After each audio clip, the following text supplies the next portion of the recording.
Halo, assalamualaikum warahmatullahi wabarakatuh. Alhamdulillah sahabat-sahabatku, sahabat-sahabat GSN dimanapun anda sedang berbahagia. Pada kali ini kita berkesempatan untuk mengunjungi salah satu tim daripada GSN yang bagian bikin rak golok. Ini rak golok. Nah, ini panjang ini susun 10 guys, tinggal finishing, tinggal diperhalus, bila perlu di cat atau di pelitur.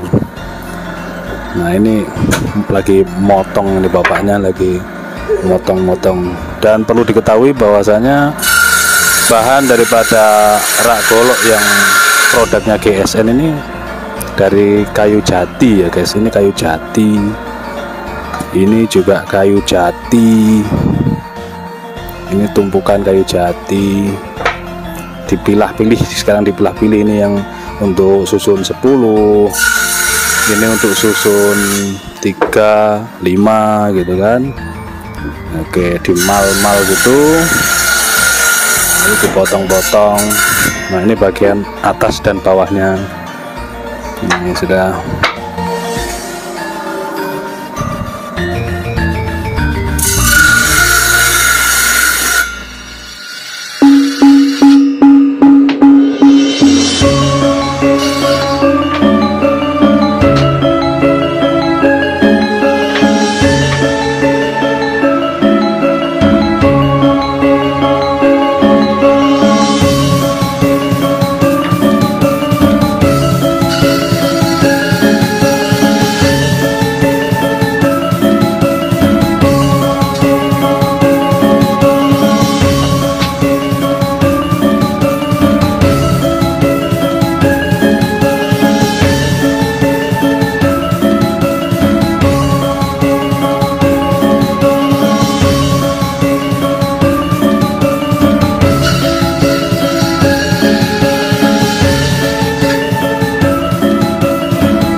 sudah diperhalus ya. Jadi prosesnya pemotongan, terus di sini ada pembentukan. Nah, ini sudah halus, ini tinggal dibentuk.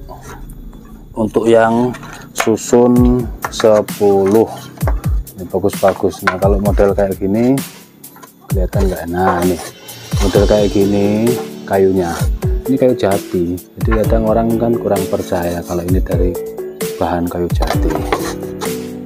Kayu jati semua ini. Di sini banyak kayu jati guys, pohonnya itu banyak. Nah, ini yang sudah tinggal finishing, susun 10 kayu jati. Cuma memang dagingnya ya, daging atau kulitnya kayu jati. Kalau yang super, yang tengah hatinya atau galihnya itu biasa dipakai untuk furnitur yang lain seperti meja, lemari, buffet dan lain sebagainya. Ini yang dagingnya, sortiran dari pengrajin ukir-ukir gitu, ukiran